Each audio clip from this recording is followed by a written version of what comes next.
কয়েকটি গোষ্ঠী ও পরিবারের বিদেশে থাকা সম্পদ 6 মাসের মধ্যে জব্দ, বললেন গভর্নর। ফিরিয়ে আনতে সময় লাগবে 1 বছরের বেশি। আমাদের লক্ষ্য হচ্ছে আগামী 6 মাসের মধ্যে বেশ কয়েকটা দেশের অ্যাসেট ফ্রিজ যদি আমরা করতে পারি, that will be hour initial achievement. Fridge হওয়ার পরে তারপরে যেটা হয় যে কোর্টের থ্রুতে যে 1 বছর লেগে যায়, একটা মামলা মোকদ্দমা ইত্যাদি হওয়ার পরে তারপরে অ্যাসেটটাকে হয়তো ফেরত আনবে। অন্তর্বর্তী সরকারের দীর্ঘ সময় থাকার অধিকার নেই, মন্তব্য সেলিমা রহমানের। নির্বাচিত সরকারই করবে সংস্কার ও দেশ গঠন। স্বরাষ্ট্র উপদেষ্টা আজকে বলেছেন এই সরকারকে 5 বছর ক্ষমতায় তারা রাখতে চায়। দেশ নাকি রাখতে চায়। দেশ কি রাখতে চায় আমরা জানি। 5 বছর থাকার মতো এই সরকারের কোনো অধিকার নেই। মঙ্গল শোভাযাত্রার নাম বদলে আনন্দ শোভাযাত্রা। জাতীয় প্রতীকের সঙ্গে থাকছে জুলাই আন্দোলনের ছাপ। অংশ নেবে 28 জাতিগোষ্ঠী।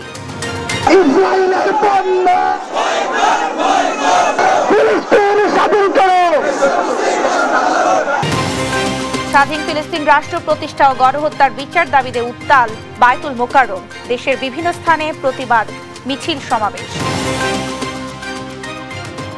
সংবাদ রাতে দেখছিলেন সংবাদ শিরোনাম, সঙ্গে আছি আমি শারমিন নাসি। এবারে থাকছে বিস্তারিত। কয়েকটি পরিবার ও গোষ্ঠী দেশের বিপুল টাকা পাচার করেছে, যা ফেরত আনতে 1 বছরের বেশি সময় লাগবে বলে জানিয়েছেন বাংলাদেশ ব্যাংকের governor doctor Ahsan H Mansur. তিনি বলেন, পাচার হওয়া অর্থ ফেরত আনতে ল ফার্ম নিয়োগ দেওয়ার পরিকল্পনা রয়েছে সরকারের। শুক্রবার চট্টগ্রামে মতবিনিময় সভা শেষে তিনি কথা জানান। সহকর্মী একেএম নাজিমের তথ্য ছবিতে এ বিষয়ে আরো জানাচ্ছেন আপন অপু। মানি লন্ডারিং প্রতিরোধ কার্যক্রম এবং সমসাময়িক ব্যাংকিং বিষয়ে শুক্রবার চট্টগ্রামে কর্মকর্তাদের সঙ্গে মতবিনিময় করেন বাংলাদেশ ব্যাংকের governor doctor Ahsan H Mansur.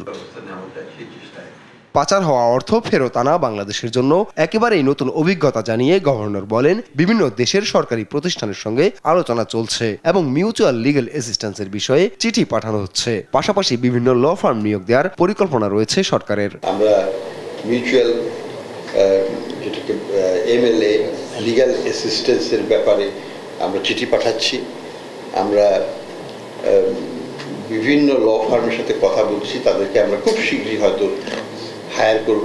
প্রথম ধাপে পাচার হওয়া সম্পদ স্থিতিশীল অবস্থায় আনার প্রয়োজনীয়তার কথা উল্লেখ করে ডক্টর আহসান এইচ মনসুর বলেন, এসব সম্পদ ফ্রিজ করার চেষ্টা চলছে। আমাদের লক্ষ্য হচ্ছে আগামী 6 মাসের মধ্যে বেশ কয়েকটা দেশের অ্যাসেট ফ্রিজ যদি আমরা করতে পারি, that will be hour initial achievement. Fridge হওয়ার পরে তারপরে যেটা হয় যে কোর্টের থ্রুতে যে 1 বছর লেগে যায়, একটা মামলা মোকদ্দমা ইত্যাদি হওয়ার পরে তারপরে অ্যাসেটটাকে হয়তো ফেরত আনতে পারবো। সরকার এমন ল ফার্মের সঙ্গে যোগাযোগ করছে যারা কার সম্পদ কোথায় আছে সেটা খুঁজে বের করে। এখনই এসব ফার্ম থেকে সহযোগিতা পাচ্ছেন বলেও জানান গভর্নর। তবে কাজটা সময় সাপেক্ষ ব্যাপার বলেও উল্লেখ করেন তিনি। হয়তো 2-3 মাসের মধ্যেই আমরা নন ফুডটাকে দ্রুত কমতে দেখব। নিউজ ডেস্ক, দেশ টিভি। অন্তর্বর্তী সরকারের দীর্ঘ সময় থাকার কোনো অধিকার নেই, এমন মন্তব্য করেছেন বিএনপির স্থায়ী কমিটির সদস্য বেগম সেলিমা রহমান। দেশের ধসে যাওয়া খাতগুলো ঠিক করতে হলে নির্বাচিত সরকারই দরকার বলে মনে করেন বিএনপির এই নেত্রী। শুক্রবার রাজধানীর তোপখানা রোডে ফারিজ টাওয়ারে এক সভায় তিনি এসব কথা বলেন। বিস্তারিত নিয়াজ মোর্শেদের প্রতিবেদনে।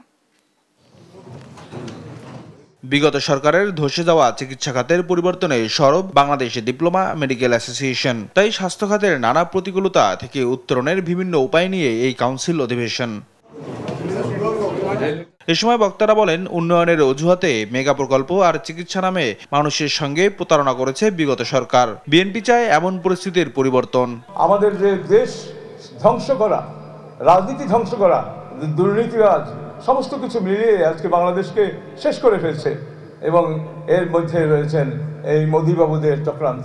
কমিউনিটি চিকিৎসা ব্যবস্থা করেছে, এরা হচ্ছে একটা ভুয়া, এটা ওদের আরেকটা লুটপাটের জায়গা। যেখানে লুটপাট সেখানে এই বড় বড় উন্নয়নের নামে শুধু লুটপাট করেছে। স্বাস্থ্যখাতকে নতুন আদলে গড়ার আশ্বাস দিয়ে প্রধান অতিথির বক্তব্যে সেলিমা রহমান বলেন, শেখ হাসিনার আমলে ধসে পড়া দেশের সব খাতগুলো ঠিক করতে হলে সবার আগে দরকার নির্বাচিত সরকার। তন্ত্র ফিরে আসবে কিসের উপরে? ফিরে আসবে নির্বাচনের মধ্য দিয়ে। কারণ নির্বাচনের মধ্যে জনগণের আস্থা আসে, জনগণের বিভিন্ন জায়গায় স্থিতিশীলতা ফিরে আসে, আর একটা সরকার, নির্বাচিত সরকার জবাবদিহিমূলক সরকার হতে পারে, যেটা যদি জনগণের ভোটে যদি নির্বাচিত হয়।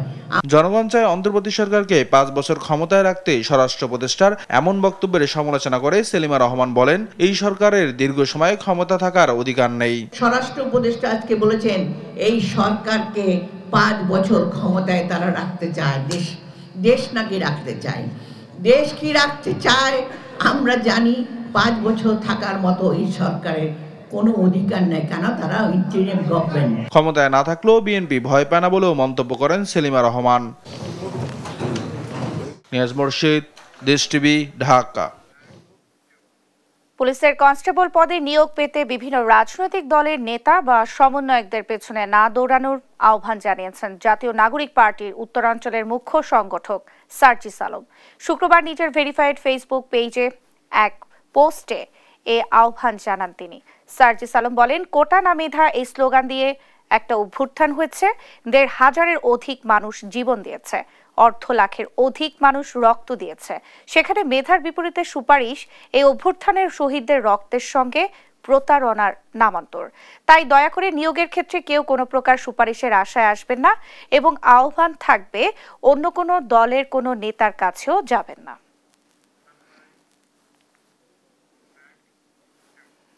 বাংলা নববর্ষ বরণে শোভাযাত্রার নাম বদলে এবার বর্ষবরণ আনন্দ শোভাযাত্রার নামে উদযাপন করা হবে, জানিয়েছেন ঢাকা বিশ্ববিদ্যালয়ের চারুকলা অনুষদের ডিন অধ্যাপক ডক্টর আজহারুল ইসলাম চঞ্চল। তবে বিশ্ববিদ্যালয়ের উপাচার্য বলেন, এটিকে নাম পরিবর্তন নয়, বরং পুরনো ঐতিহ্যে ফিরে যাওয়া হিসেবে দেখছেন তারা। এদিন বেলা 12টা পর্যন্ত বন্ধ থাকবে মেট্রো রেলের শাহবাগ ও ঢাবি স্টেশন। সেই সঙ্গে শোভাযাত্রার দুপাশে আইনশৃঙ্খলা সদস্য থাকার সিদ্ধান্ত নেওয়া হয়েছে। আরো জানাচ্ছেন এনআই নাহিদ। পহেলা বৈশাখের শোভাযাত্রা আর নয় মঙ্গল শোভাযাত্রা নামে, এবার নতুন নাম বর্ষবরণ আনন্দ শোভাযাত্রা নামে উদযাপন করা হবে। শুক্রবার সকালে ঢাকা বিশ্ববিদ্যালয়ের চারুকলা অনুষদের ওসমান জামাল মিলনায়তনে সংবাদ সম্মেলনে এ সিদ্ধান্ত জানান চারুকলা অনুষদের ডিন অধ্যাপক ডক্টর আজহারুল ইসলাম চঞ্চল। বাংলা নববর্ষ 1432-এর বর্ষবরণ আনন্দ শোভাযাত্রাকে সফল ও সার্থক করে তুলতে সকলে আবেগ, ভালোবাসা ও দায়িত্বের সাথে কাজ করে চলেছে। নাম পরিবর্তন নয়, 3 দশক আগের ঐতিহ্যবাহী নামে এ শোভাযাত্রা ফিরছে বলে জানান ঢাকা বিশ্ববিদ্যালয়ের উপাচার্য। একটি নিবর্তনমূলক স্বৈরাচারী ব্যবস্থার অবসান আমাদের এবারের প্রতিপাদ্য স্লোগানে, সেটা হচ্ছে মূলত ঐক্যের ডাক, সম্প্রীতির ডাক। নববর্ষের ঐকতান ফেস্টিভালের অবসান প্রতিপাদ্যে এবার হচ্ছে বাংলা বর্ষবরণ। শোভাযাত্রায় থাকবে স্বৈরাচারের মুখাকৃতি, কাঠের বাঘ, ইলিশ মাছ, শান্তির পায়রা, মুগ্ধের পানির বোতল, পালকি, তরমুজের ফালির 5টি বড় মোটিফ সহ ছোট ছোট আরও অনেক মোটিফ। এবারের আয়োজনে অংশ নিবে পাহাড়ি ও সমতলের 28টি নৃগোষ্ঠী। বাক ও সাংস্কৃতিক স্বাধীনতা এবং মননের মুক্তির বার্তা থাকবে এবারের বর্ষবরণে, জানান চারুকলা অনুষদের ডিন আজহারুল। সংবাদ মাধ্যম ব্যক্তিবৃন্দ, এদিকে নববর্ষের দিন সকাল 8টা থেকে বেলা 12টা পর্যন্ত মেট্রো রেলের শাহবাগ ও টিএসসি স্টেশনে যাত্রী ওঠানামা করবে না। সেই সঙ্গে বিকেল 5টার পর জনসাধারণ ঢাবি ক্যাম্পাসে প্রবেশ করতে পারবে না বলেও জানানো হয় প্রেস ব্রিফিংয়ে। বরাবরের মতোই এবার আয়োজনে বিকাল 5টার পরে ক্যাম্পাসে কোনো প্রবেশ থাকবে না। এনআই নাহিদ, দেশ টিভি, ঢাকা। বাংলা নববর্ষ 1432-কে বরণ করে নিতে ঢাকা বিশ্ববিদ্যালয়ের চারুকলা অনুষদ প্রাঙ্গণে পুরো দমে চলছে শেষ মুহূর্তের প্রস্তুতি। এবার 24শে জুলাই অভ্যুত্থানকে ধারণ করে স্বৈরাচারের বিরুদ্ধে বার্তা দেওয়া হবে বলে জানিয়েছেন আয়োজন সংশ্লিষ্টরা। শৈশব বর্মনের ক্যামেরায় আরও জানাচ্ছেন এনআই নাহিদ। নববর্ষের ঐকতান ফেস্টিভালের অবসান প্রতিপাদ্যে বর্ণাঢ্য শোভাযাত্রার মাধ্যমে পহেলা বৈশাখকে বরণ করে নিতে এবারও ঢাকা বিশ্ববিদ্যালয়ের চারুকলা অনুষদ প্রাঙ্গণে চলছে শেষ মুহূর্তের প্রস্তুতি।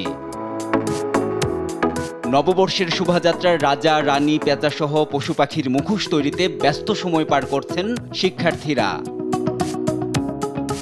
এবার স্বৈরাচারের প্রতিকৃতি, ইলিশ মাছ, কাঠের বাঘ, শান্তির পায়রা আর পালকির মতো বিষয়কে মোটিভ হিসেবে ব্যবহার করা হচ্ছে। উৎসব মুখর এই আয়োজনের প্রস্তুতি দেখতে এসে উচ্ছ্বসিত শিক্ষার্থীরা। পয়লা বৈশাখের দিন দেখবো সামনে থেকে, তো সব মিলিয়ে অনেক বেশি ভালো লাগছে, অনেক বেশি এক্সাইটেড। তো আমরা অনেক বেশি এক্সাইটেড যে আমরা ফ্রেন্ডরা মিলে সবাই একসাথে নববর্ষ উদযাপন করব, সকালে শাড়ি পরে মঙ্গল শোভাযাত্রায় আসবো, একসাথে পান্তা ইলিশ খাবো, ক্যাম্পাসে অনেক আড্ডা দিব। জাতি, ধর্ম, বর্ণ নির্বিশেষে সবার স্বতঃস্ফূর্ত অংশগ্রহণে উদযাপিত হবে নববর্ষ আশা দর্শনার্থীদের। এখানে সবকিছু দেখে এত কালারফুল, এত বিভিন্ন রকমের ডিজাইন এবং সবার ক্রিয়েটিভিটি দেখে অনেক সুন্দর লাগছে। আশা করব সবাই এই সামনে আমাদের যে পয়লা বৈশাখে ধর্ম বর্ণ নির্বিশেষে সবাই এখানে আসবে। এদিকে শোভাযাত্রায় নানা ধরনের প্রতীকী শিল্পকর্ম এবং বাংলা সংস্কৃতির পরিচয়বাহী নানা প্রতীকী উপকরণ ছাড়াও জলরং, সরাচিত্র ও মুখোশ বিক্রি করা হচ্ছে। বিক্রয়লব্ধ অর্থ শোভাযাত্রায় ব্যয় করা হবে। স্টুডেন্টদের যেরকম কাজ, ওগুলো হচ্ছে 1000 থেকে 1200, 3000 এরকম আছে, 1500 আছে, এক একটা রেঞ্জ। বললাম তো, কাজের উপর নির্ভর করে। জুলাই অভ্যুত্থানের চেতনাকে ধারণ করে স্বৈরাচারের বিরুদ্ধে বার্তা দেবে এবারের শোভাযাত্রা, জানান এ শিক্ষক।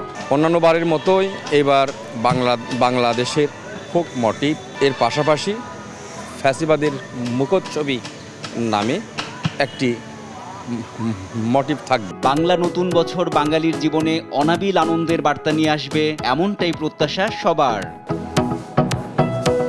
এনআই নাহিদ, দেশ টিভি, ঢাকা। পাহাড় জুড়ে বইছে বৈশাখীর আনন্দ। চৈত্রের শেষ দিনে রাঙ্গামাটিতে অনুষ্ঠিত হয়েছে ঐতিহ্যবাহী পাজন রান্নার প্রতিযোগিতা, আর বান্দরবান ও খাগড়াছড়িতে বইছে সাংগ্রাই ও বিজু উৎসবের উচ্ছ্বাস। সহকর্মীদের পাঠানো তথ্য ছবিতে এ বিষয়ে আরো জানাচ্ছেন নুসরাত শোভা।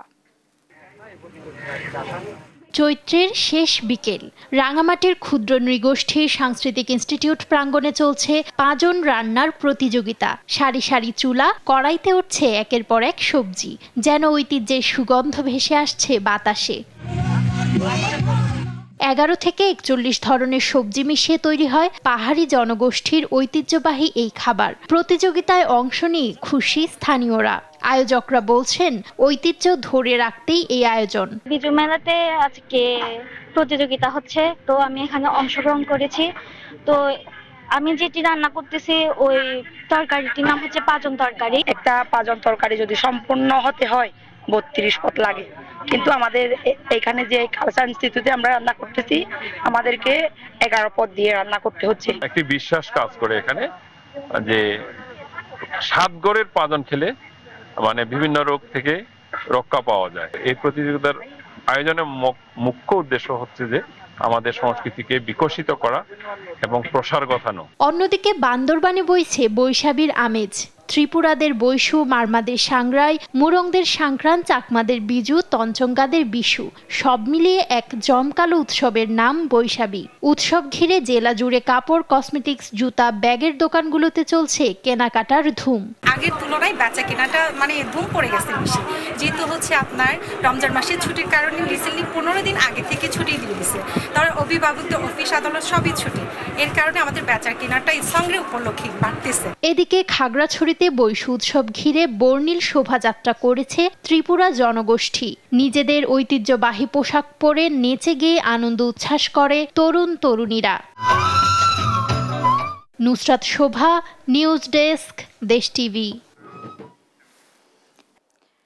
গাজা ইসরায়েলি গণহত্যা বন্ধ এবং স্বাধীন ফিলিস্তিন রাষ্ট্র প্রতিষ্ঠার দাবিতে আজও রাজধানীতে বিক্ষোভ মিছিল সমাবেশ হয়েছে। শুক্রবার জুমার নামাজের পর বায়তুল মোকাররম এলাকায় বিক্ষোভ করে ইসলামী যুব আন্দোলন সহ সাধারণ মুসল্লিরা। শাহবাগ মোড়ে প্রতিবাদ সমাবেশ করেছে গণসংহতি আন্দোলন। এসব কর্মসূচিতে ইসরায়েলের উপর চাপ বাড়াতে বাংলাদেশ সরকার সহ বিশ্বমহলকে এগিয়ে আসার আহ্বান জানান নেতারা। ফাহিম ইউসুফের রিপোর্ট। ফিলিস্তিনে ইসরায়েলি বর্বরতার প্রতিবাদ ও স্বাধীন ফিলিস্তিন রাষ্ট্র প্রতিষ্ঠার দাবিতে রাজধানীর বাইতুল মুকাররম এলাকায় বিক্ষোভ সমাবেশ ও মিছিল করে মুসল্লিরা।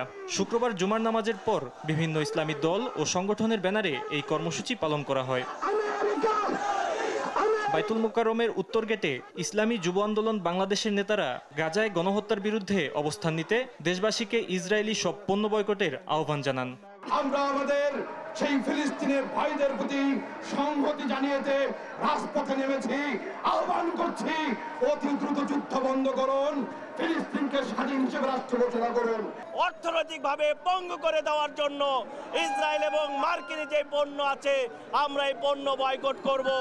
পরে পুরানা পল্টন এলাকায় ইসলামী যুব আন্দোলন বাংলাদেশ, বাংলাদেশ তিসরি ইনসাফ দল এবং জাতীয় ইমাম সমাজ বাংলাদেশের পক্ষ থেকেও আলাদা বিক্ষোভ ও প্রতিবাদ কর্মসূচি পালন করা হয়। বিকেলে শাহবাগ জাতীয় জাদুঘরের সামনে ইসরায়েলি গণহত্যা বন্ধে বিক্ষোভ সমাবেশের আয়োজন করে গণসংহতি আন্দোলন। এ সময় দলটির নেতারা বলেন, ফিলিস্তিন ইস্যুতে জাতিসংঘের নীতির পরিবর্তন প্রয়োজন। যারা সভ্য রাষ্ট্র বলে পরিচিত তারাই সে দাঁড়াচ্ছে, যুদ্ধে তাদেরকে সহযোগিতা করছে। জাতিসংঘ একটা সংঘ হিসাবে, একটা সংস্থা হিসাবে একটা গণতান্ত্রিক পদ্ধতিতে কাজ করছে না। জাতিসংঘের নীতির বদল দরকার। অন্তর্বর্তী সরকারকে ইসরায়েলি গণহত্যা বন্ধে ফিলিস্তিনের পক্ষে দাঁড়ানোর আহ্বান জানান গণসংহতি আন্দোলনের প্রধান সমন্বয়ক জুনায়েদ সাকি। মাননীয় প্রধান উপদেষ্টা প্রফেসর ডক্টর মোহাম্মদ ইউনূসের কাছে পরিষ্কার করে আহ্বান করি, জাতিসংঘে এই আওয়াজ তুলুন যাতে করে অবিলম্বে গণহত্যা বন্ধের প্রয়োজনীয় উদ্যোগ জাতিসংঘ গ্রহণ করে। দল, মত, ধর্ম, বর্ণ নির্বিশেষে বিশ্ববাসীকে ফিলিস্তিনি মুসলিম জনগণের পক্ষে দাঁড়ানোর আহ্বান জানান বিক্ষোভকারীরা। ফাহিম ইউসুফ, দেশ টিভি, ঢাকা। গাজা ইসরায়েলের নৃশংস হামলা ও গণহত্যার বিরুদ্ধে দেশের বিভিন্ন জেলায় বিক্ষোভ মিছিল, মানববন্ধন এবং দোয়া মাহফিল হয়েছে। শুক্রবার জুমার নামাজের পর রাজশাহী, মাদারীপুর, নাটোর, নোয়াখালী, পটুয়াখালী ও জামালপুরে মুসল্লিরা রাস্তায় নেমে এসে ফিলিস্তিনিদের প্রতি সংহতি প্রকাশ করেন। সহকর্মীদের পাঠানো রিপোর্ট জানাচ্ছেন শামীম হোসেন। গাজা ইসরায়েলের গণহত্যার প্রতিবাদ ও ফিলিস্তিনিদের প্রতি সংহতি জানিয়ে বিক্ষোভ মিছিল ও প্রতিবাদ সমাবেশ করেছে আহলে হাদিস আন্দোলন বাংলাদেশ রাজশাহী মহানগর ও জেলা। প্রতিবাদ সমাবেশে বক্তারা ফিলিস্তিনিদের মুক্তি চান। একই সঙ্গে ইসরায়েলের নামে চলা ব্যবসা অবিলম্বে বাংলাদেশে বন্ধ করার দাবিও জানান তারা। আসল পবিত্র কোরআন ও সহিহ হাদিসের আলোকে জীবন গড়ি, সকল বিধান বাতিল করো, ওহির বিধান কায়েম করো। ইসরায়েলি গণহত্যায় ফিলিস্তিনের গাজায় নিহত শহীদদের রুহের মাগফিরাত কামনায় মাদারীপুরের বিভিন্ন মসজিদে বিশেষ দোয়া ও মোনাজাত অনুষ্ঠিত হয়েছে। এই সময় ফিলিস্তিনবাসীর পাশে থাকতে বিশ্ব নেতাদের প্রতি অনুরোধ জানানো হয়। ফিলিস্তিনের জমিনে কান্নার আওয়াজ, রব্বুল আলামিন আপনি তাদের উপরে খাস রহমত বর্ষণ করেন আল্লাহ। বর্বর ইসরায়েলি গণহত্যা বন্ধ ও স্বাধীন ফিলিস্তিন প্রতিষ্ঠার দাবিতে নাটোর ও নোয়াখালীতে মানববন্ধন ও গণমিছিল অনুষ্ঠিত হয়। গাজায় ইসরায়েলি হামলা ও গণহত্যা বন্ধে পটুয়াখালীতে বিক্ষোভ সমাবেশ অনুষ্ঠিত হয়। শুক্রবার দুপুরে পৌর শহরের ঝাউতলায় কেন্দ্রীয় শহীদ মিনারের পাদদেশে এই সমাবেশ অনুষ্ঠিত হয়। এই সময় বক্তারা বলেন, ফিলিস্তিনের গাজায় বর্বরোচিত হামলা করে হাজার হাজার মুসলিম ভাই বোন, বৃদ্ধ ও শিশুদের হত্যা করেছে ইসরায়েলি বাহিনী। অবিলম্বে এই গণহত্যা বন্ধ করার দাবি জানান তারা। তোমার কাছে ফরিয়াদ জানাই, তুমি রব্বুল মুস্তাদাফিন। এছাড়াও জামালপুর সহ দেশের বিভিন্ন স্থানে বিক্ষোভ ও প্রতিবাদ সমাবেশ অনুষ্ঠিত হয়। শামীম হোসেন, নিউজ ডেস্ক, দেশ টিভি। দেখছেন সংবাদ রাত।